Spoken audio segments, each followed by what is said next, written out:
This magic moment. Now, this magic moment. Orlando rises. That's the winner for the Magic. Legends live. Here's Hardaway. He'll hammer home on Ewing. Oh, baby. And the magic is real. Yes, it's over. Strap in. It's showtime with R.J. Saunders. The Magic are going all in this year in hopes to win an NBA championship, and we are here to document the entire journey this season as we welcome you to the This Magic Moment podcast here on 1010XL. RJ Saunders here with you, and we appreciate you guys for stopping by here and hanging out with us for a few moments as we kick things off with our inaugural episode. This is very exciting, ladies and gentlemen, and we would love for you to give us your thoughts and feedback throughout the duration of this show, throughout the duration of the Magic's 2025 campaign. We'd also love if you would like and subscribe to this channel, as we will have more incredible Magic content throughout the NBA season. So we'll start like this. Orlando suffers a heartbreaking loss on Sunday to the Houston Rockets by a final score of 117-113 in overtime. Me personally, I thought this was the best game they've played as a unit since that New York game where they dismantled the Knicks for 4 quarters, but it wasn't enough to defeat KD and company, and that's a good bunch that they have there in Clutch City. No wonder you have NBA pundits and NBA fans having this Rockets team in the mix to potentially win an NBA championship, but it felt like a game Orlando had complete control of until the last 4 to 5 minutes of regulation, and to me, that's what I felt the Rockets wanted to have. That played into their hand. If we could get it under 10, we have Kevin Durant and Alperen Şengün, and they'll figure out a way, and ultimately they did. And if you were the Magic, this was a game that you probably didn't want going into overtime. Seemed like a lot of guys were gassed. It seemed like the wind was taken out of their sails when Alperen Şengün hits that hook shot, which was an incredible play drawn up by Ime Udoka, head coach of the Houston Rockets. But you also had Wendell Carter Jr. in foul trouble late, and they saved him from being disqualified while in regulation thanks to that challenge by Coach Jamal Mosley. But I think a lot can be taken away even in a loss for the Orlando Magic, specifically this one, because I do believe that it says something to this bunch to not have Paolo Banchero and also to not have Jalen Suggs, who we didn't learn wasn't playing until later that afternoon. And here you are for 3.5 quarters leading and having significant control of the game. I think it says that this team is beginning to head in the right direction, in my opinion, because I get it. You're 7-7 at the time we're recording this, and this is not how it was supposed to start out, right? This team is a lot like last year's group. Huge expectations. David Aldridge last season, I believe he had the Magic going to the Eastern Conference Finals last year. Didn't happen. You were facing a lot of injuries. This season with the Desmond Bane trade and what you gave up, I believe that you have a lot of individuals thinking along the same lines that they did last year if this team is to stay healthy, because, hey, you're saying that the Orlando Magic are going all in, but unfortunately, the team hasn't had the success that you would like to see. But the crazy thing about it, though, at least to me, is how some fans have gone from all in to let's light this entire team on fire. Jamal Mosley needs to go. Bane needs to go. Or just a multitude of ideas and possibilities now when I'm reading on Twitter. And I understand as fans, this isn't how it's supposed to look for a team that supposedly has championship expectations. Because you look at teams like, let's just say the Lakers in 2003, 2004. In their first 21 games, they start out 18-3.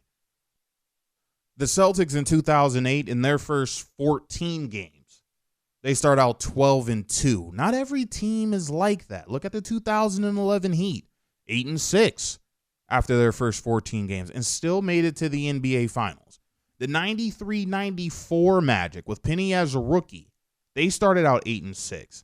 The only team that I know where they almost burnt down the house because they started out 8-6 after 14 games was that of the Miami Heat in 2011, where there were guys who wanted Spoelstra out and Pat Riley back in, but Ryle says no, right? Eric Spoelstra is going to be the coach. And guess what? They figured it out. And then they go on this 12-game winning streak in December. And next thing you know, we're back to it's the evil empire, and all this is LeBron James's fault. Now, I'm not saying the Magic are built like the Miami Heat. I'm not saying that they're built even like the 03-04 Los Angeles Lakers or the 08 Celtics. But I'm saying teams that have championship aspirations, some of them do start slow. But this is why we play 82 games. Every single team needs time. And this team is no exception. I think they brought in Bane to be an extra scorer and ball handler to get the ball out of Banchero and Wagner's hands, because that's something we've been saying for years now, that maybe the Orlando Magic needed to bring in a guy who could also take the ball out of Banchero and Wagner's hands to where they could be utilized in other areas. Now, I will say that I wasn't a fan to begin the year of how much of a ball dominant presence Bane has been, but you can clearly see in games like the one we saw in Houston, and hopefully later on down the line, he's going to be a guy that they're clearly going to need not to just hit baskets, but knock down threes, which that 3-point percentage Orlando is still trying to figure out. But also when it comes to Coach Mosley, I think he's figuring this whole thing out. He has a lot of guys on that roster that he's trying to place together and piece together as best he can. And early on, it hasn't worked. And a lot of games in which I've watched so far, you're left scratching your head. But I believe he's getting a better grasp on this roster. At least you're hoping. Because I do believe that the fast pace they were playing to begin the campaign, I do believe that that's slowing down. I have always viewed this team as a unique Grizzlies grit and grind team. Not saying they do it to that letter, but Orlando's identity is drag out fights, especially on the defensive end. And they drag it out, you play at their pace, and you better have your hard hat. And Mose, I feel he also made 2 big acquisitions to his own coaching staff, bringing in Joe Prunty and God Shamgod. I mean, those are 2 guys who have worked with stars. Shamgod has worked with Kyrie and Luka. In Dallas, Joe Prunty won a championship with Giannis and was looked at as the main offensive guy that was able to get an offense that worked for Giannis and how to get those pieces around him to make that work as a whole for them ultimately to win an NBA championship. And I believe that Coach Mosley is going to value both their input because they worked with stars, and he's probably asking them, how are you guys looking to make it work with the stars you're now inheriting here in Orlando? So this isn't solely, let's just plug in these guys, roll out the ball, and go. But more so, can we put the best roster out there who, granted, isn't 100% healthy, but how can we place them in their right spots? It hasn't been 100% right now. I feel that Paolo, when he worked out over the summer, if you guys have been watching his videos and his tape of his journey throughout the course of the offseason, I believe he's also doing some things going into the regular season, but he worked out with J Law over the summer, and he's been trying to be more of a playmaker out the post. I believe that's one of the challenges in which he has for himself this season. I think they should go to that. There aren't many guys who I believe are able to play Paolo Banchero one-on-one out of the post. I think he'll be able to create shots not only for himself, but he'll be able to create shots for others as well, because you're going to bring in double teams. He'll be able to kick out to guys such as Bang, be able to kick out to guys such as Wagner. Heck, be able to kick out to guys such as Tristan da Silva, who's knocking down 3-pointers and is going to be a very big spoke on the wheel for the Orlando Magic this year, right?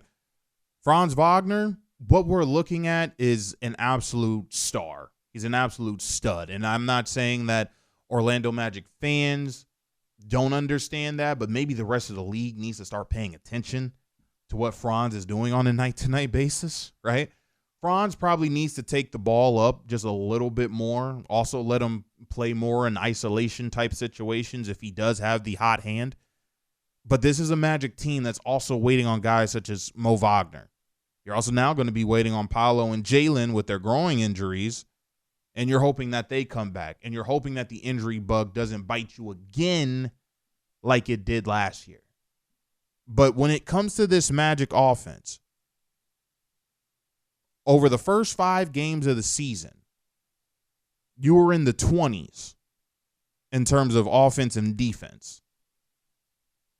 The Magic over their last 8 games going into that Houston game, you're ranked in the top 10 both offensively and defensively, and there's still room to improve. And you're also seeing guys such as Anthony Black and Tristan Da Silva are going to be 2 valuable guys for this team later on down the line. And I would love to see how they are going to be utilized once we see the team whole once again.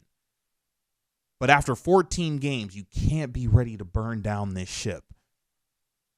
But what Orlando has to do right now, they got to focus on maintaining that identity that has made them successful, right? And I think Desmond Bane can play an integral part in that. I think this is a guy, he's not necessarily, I'm saying he's a defense first type of a guy, but he is coming from a Memphis situation where they did hang their hats on defense, right?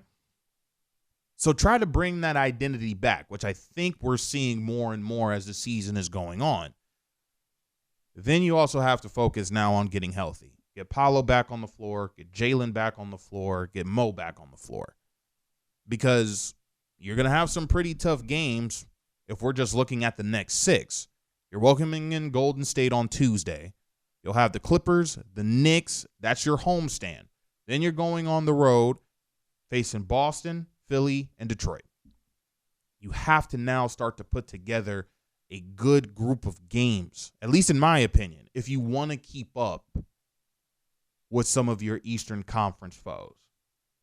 But that's enough from me. Let's talk to a guy who covers the team, and that's what we're going to be doing here throughout the year. We're going to be getting insights from those who follow the Magic the closest every day. And we're going to kick that off with one Jake Chapman, who's your radio play-by-play voice of the Magic. Going to break it down, the team's upcoming matchup with the Golden State Warriors, and who's been standing out to him so far this year. So keep it right here as we welcome in Jake Chapman.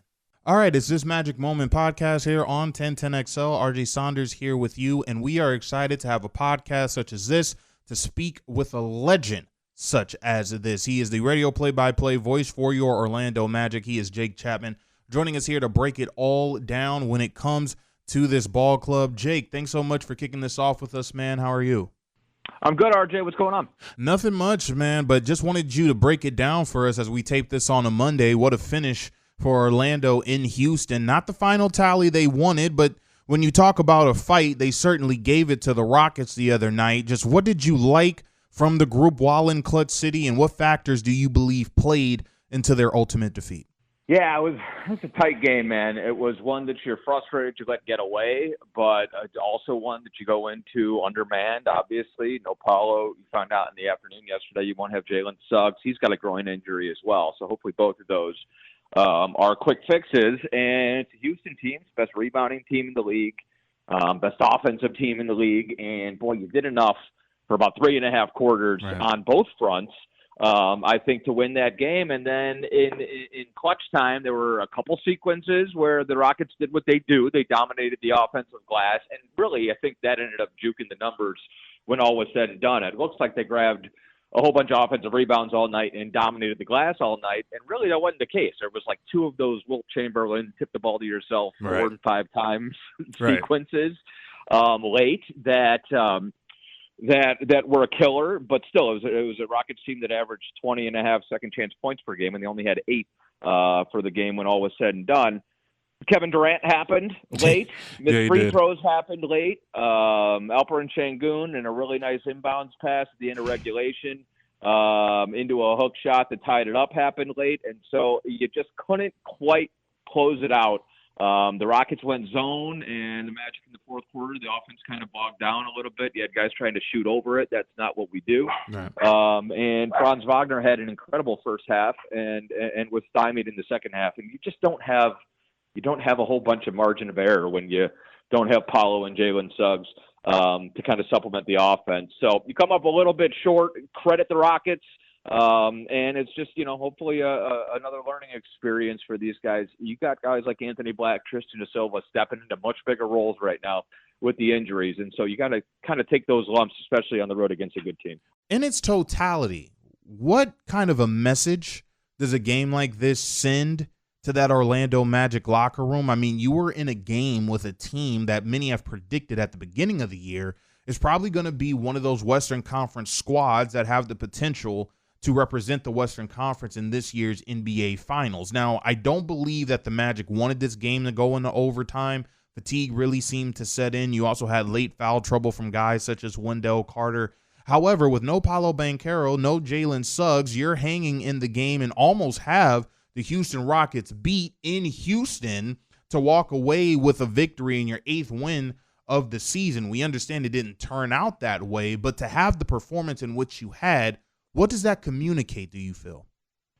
I think it says we're getting there, right? I mean, I think you're on the brink of things starting to click. And really, if you go back, coming off that big road trip at the beginning of the season, since that Detroit game, which felt like a kind of a wake-up call, and now in hindsight, the Pistons are one of the best teams in the league, best team in the Eastern Conference, it felt like things started to fall into place after that. You got back to defending the way that you know how. You started to see Desmond Bane, like his role sort of more clearly defined, I think, offensively. And then the injuries hit, which throws you, a little bit sideways. With that said, like I was thinking of Dante and I were talking about it on our show today. Boy, on Friday night, you played the Brooklyn Nets, and the process was screwy. You kind of messed around, played with your food for 3.5 quarters, right, and then you closed the game out and you beat a team that you should have beaten. Right. And then on Sunday, it was the opposite, right? For 3.5 quarters, you played exactly the way you needed to play against the Rockets. But they were able to execute late and turn it on its ear. So the basketball gods, RJ, they always make sure that they even out the universe, right? Right. The weekend in all was sort of a wash. But I think that says that you have a team that, brighter days are ahead. You're getting there, but you need to find a level of consistency right now. And it's a good opportunity this week, I think, at home for a couple days.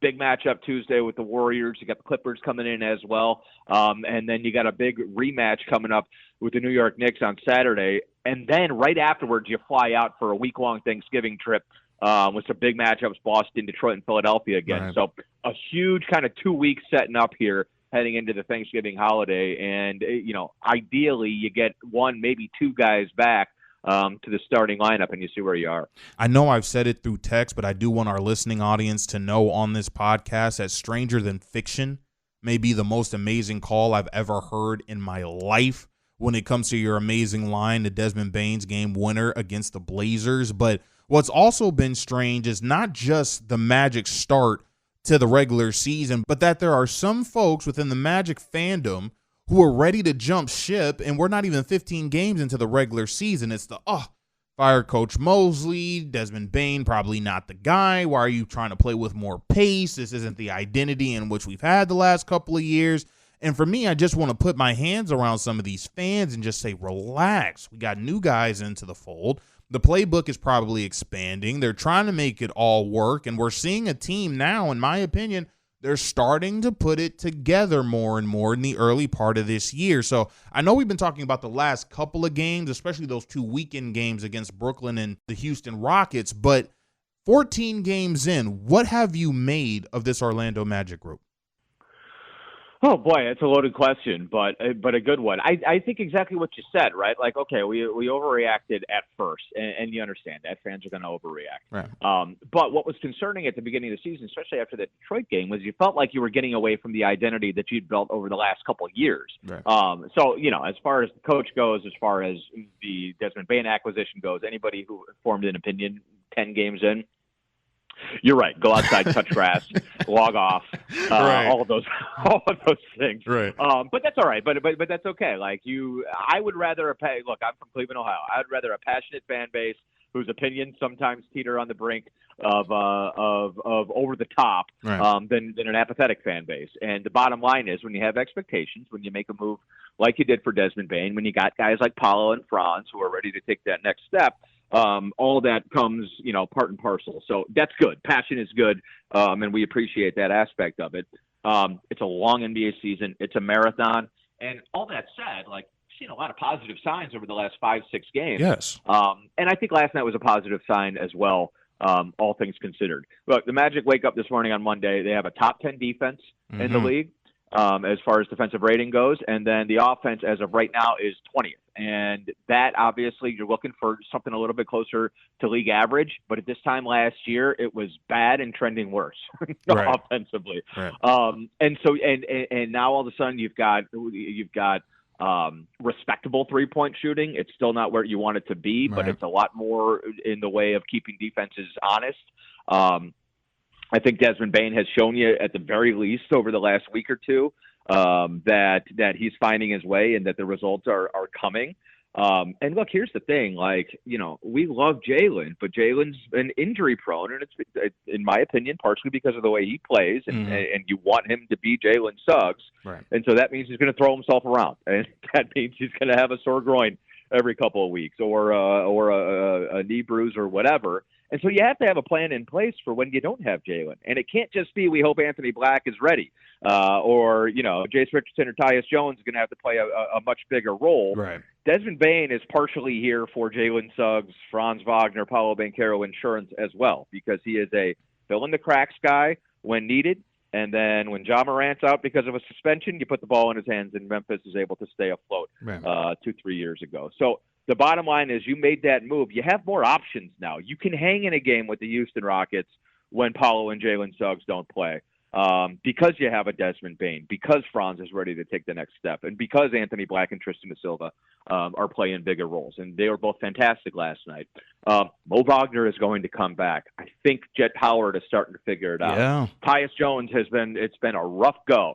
I fully expect him, at the very least, to show some improvement offensively, more comfort within that second unit. So I think, here you are. You're at 500, 14 games in. It's been up and down already, but you can basically start anew. Look, you look around the Eastern Conference. As far as the playoffs go and the play-in, there's going to be 11 teams. There's already 4 teams that are pretty much dropped out, unless Charlotte can figure something out. Right. So, you're not too worried about falling too far behind right now. You're more worried about getting healthy and trying to find a little bit more consistency offensively. But I think if you had asked me that question, RJ, a week or two ago, I would have said, well, there's some things we got to clean up immediately. Right now, those things are being cleaned up. So I think you're playing good ball, but it'll certainly be a good test this week with a couple home games. You keep touching on both of them, and I wanted to get your thought process on both of these guys. And we'll start with Tristan da Silva, because you do state in your Twitter bio that German basketball is mad sexy, and he has been absolutely amazing on the basketball court. I thought I changed that. That's a Mo Wagner quote, by the way. I understand it is a Mo Wagner quote. He's also from Germany as well, and what Tristan da Silva. Listen, I had a feeling that the leap was coming for him. I just didn't know that it was going to be at this expense. I mean, he's coming off the bench, such as one Anthony Black, but he's making an immediate impact. He's knocking down his outside shots. Just in your opinion, once the full team is in its totality and it's completely healthy and we have the ball rolling here and we're playing Orlando Magic basketball the way we know that team can play it, just how much of an important piece do you feel this young man's going to be down the line for this team? Well, let me pop open the tab that I was just looking at when you called, RJ. Net rating for bench players in the NBA who play more than 20 minutes a night and 10 games played. Tim Hardaway Jr. is a plus 17.9. Number 2 is Tristan da Silva, plus 12.7. Wow. And when you talk about net rating, and then number 3 is another nugget, right? The net rating always, trends towards the best teams, because it's how much your team is outscoring your opponent when you're on the floor. And so, for a team that's 7-7 right now, and Tristan da Silva is, every time he's on the floor, we're outscoring our opponents by 12.7 points per 100 possessions. Man. I think that tells you how valuable this guy has been. Not to mention the three-point shooting. He's a really good defender. He's figuring out now, as teams close out hard at him, how to put the ball on the floor and attack the basket. He doesn't turn the ball over. He's just like the perfect role player, and he's the perfect role player specifically for Franz Wagner, Paolo Banchero, guys who need the ball in their hands, but guys who are going to, try to attack defenses, get to the rack, and then you spray out for those threes. He has been everything you're asking for from a six man, and if the Magic can get 5, 6, 7 games above 500 entering into the month of January and February, then we are going to hear some of those conversations. I think the German national team, obviously, that helped a lot, seeing the way that they use him. Right. But then obviously, just as far as his confidence goes and finding out his role, playing meaningful basketball, I think he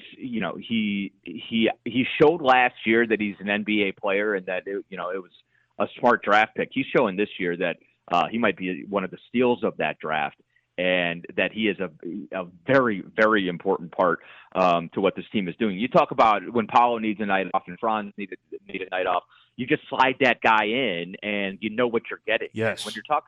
When you're Jamal Mosley, having those kind of consistent pieces that you can say, Tristan's going to get his 23 minutes here, and this is what I'm going to get out of him, that is invaluable in a long NBA season. When we signed Tyus Jones, I was thinking he was going to be more or less the first guard coming off the bench. You still wanted to develop that of Anthony Black, and clearly you want to have a developmental process for your draft pick, Jace Richardson. But Anthony Black has come into this year, and he has been a force himself for this Orlando Magic group. Just what have been your early impressions towards that of Anthony Black? Yeah, he's been really good, and he's still so young and still scratching the surface, I think, offensively of the impact that he can have.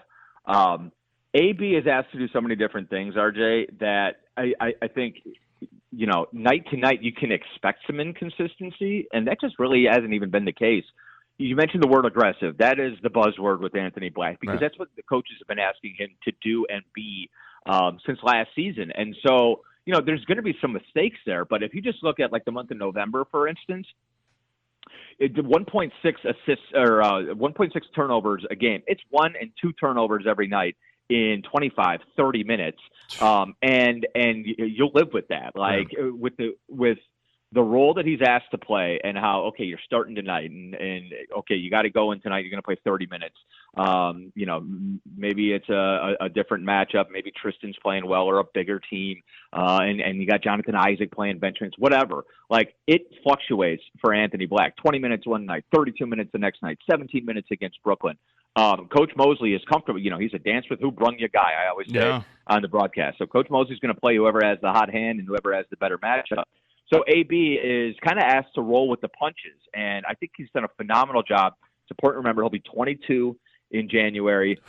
He's playing a much bigger role than he's played at any point in his career, and the percentages look pretty good. The 3-point percentage is, it's kind of up and down, but when AB is knocking down his threes, it's a whole nother story. With that said, he's such a heady basketball player. Everything he does is quick. He makes quick decisions with the ball, sometimes to his detriment, but usually he's making the right pass and doing it within the flow of the offense. And then that's not to even mention what he does defensively. Like, he's capable, like you said, playing next to a Tyus Jones, who is not a great defensive player, and checking whoever's got the ball in his hands or whoever on the wing is going to be the primary focal point offensively. So, between Tristan, spot-up shooter, flexible wing defender, and AB, attacker, smart passer, and flexible defender at the 1, 2, and 3, you've just got a bunch of optionality on both ends of the floor, which is exactly what Jamal Mosley is looking for from his bench unit. Final one for you before we let you go, and thanks again for giving us a couple moments of your time, man. It's going to be the first of a 3-game homestand for the Magic as they welcome in the 9-6 Warriors into town. I believe this is a game, just like the Rockets game, where you're really going to be measuring yourself against the darlings of the NBA.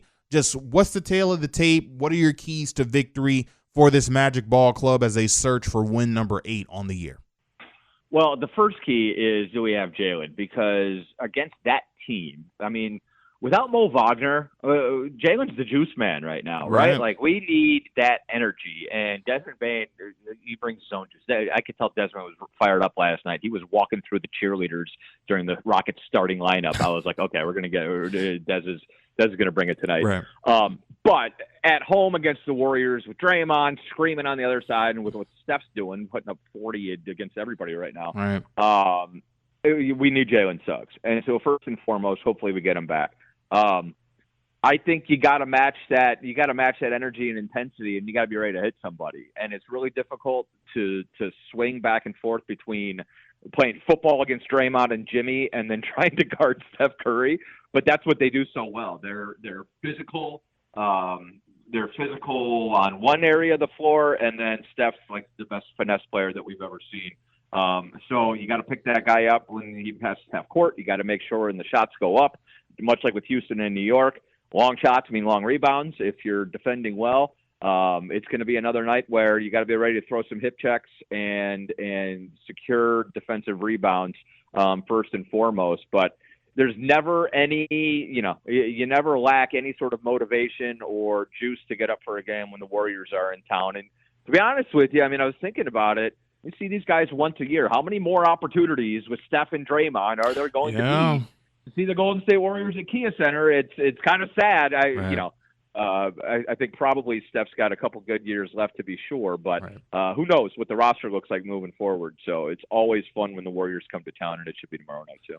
We continue to hope that it'll be a magical season for one Orlando Magic ball club, and hopefully it'll start against the Golden State Warriors as they welcome them into town. It'll be the first game of their 3-game homestand, and breaking it all down with us is the radio play-by-play voice of your Orlando Magic, Mr. Jake Chapman. Jake, thanks so much, man. Really appreciate a couple moments of your time, and hopefully we can do this again down the road.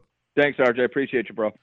Want to give a big thank you to Jake Chapman of the Orlando Magic, giving us a couple moments of his time to break it all down for us. Really gave a lot of good insight there, and we'll continue to get insight from him, Dante Marchitelli, Jeff Turner, as well as others from the Orlando Magic, as well as those who follow the Magic beat as the team continues their 2025 campaign and their quest for an NBA championship. So don't forget to like and subscribe to this podcast to get up-to-the-date information when it comes to your ball club. So you heard from me. You've also heard from Jake Chapman. We would love to hear from you. Where are you at with this Orlando Magic ball club 14 games into the regular season? I know it's not the start in which we wanted, but can this thing turn around? And if so, when do you think it's going to turn around? I do believe that this 6-game stretch in which they have, I believe this is going to be very, very important. You're welcoming in the Golden State Warriors, but you also have games against the New York Knicks, who you defeated in New York. They're going to be looking for revenge. You're also going to be playing a tough game